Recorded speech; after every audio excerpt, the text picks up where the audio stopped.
परमाणु राज्य अपने हथियारों का आधुनिकीकरण कर रहे हैं, चीनी शस्त्रागार बढ़ रहा है।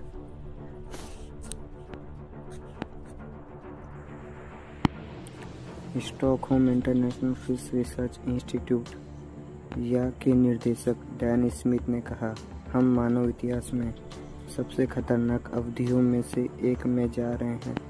उन्होंने एक बयान में कहा, यह जरूरी है कि दुनिया का सरकारें भू राजनीतिक तनाव के शांत करने, हथियारों की धीमी दौड़ और पर्यावरण के टूटने और बढ़ती वैश्विक भूख को बिगाड़ते परिमाणों से निपटाने के लिए सहयोग करने के तरीके तलाशें।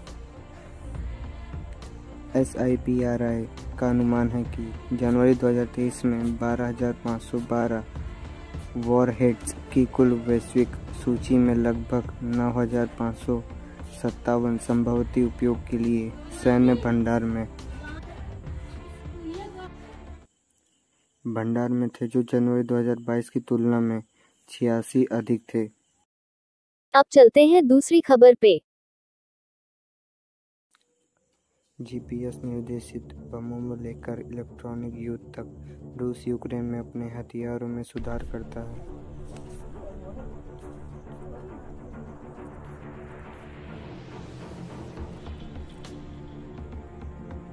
एक दुश्मन का सामना कर रही है जिसने गलतियों की और 15 महीने पुराने युद्ध में झटके झेले हैं, लेकिन विश्लेषकों का कहना है कि मॉस्को ने भी उन भूलों से सीखा है और अपने हथियार और कौशल में सुधार किया है।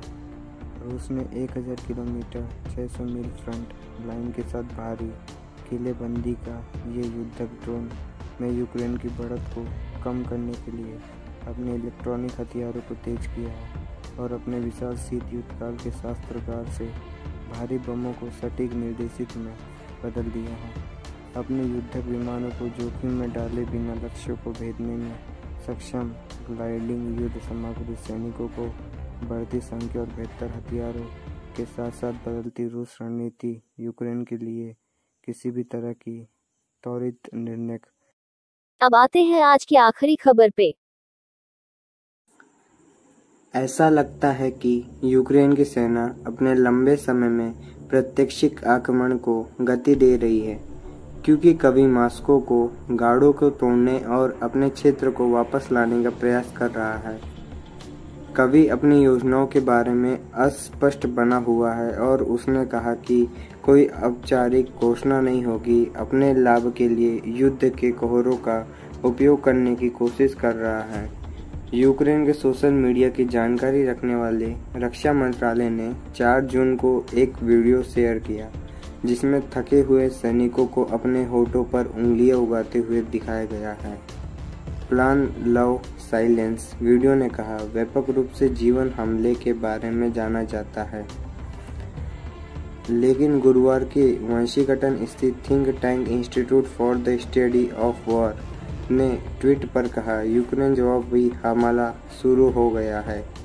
ISW ने कहा, यूक्रेन की शुरुआती जवाबी कार्रवाई सबसे कठिन और धीमी हो सकती है,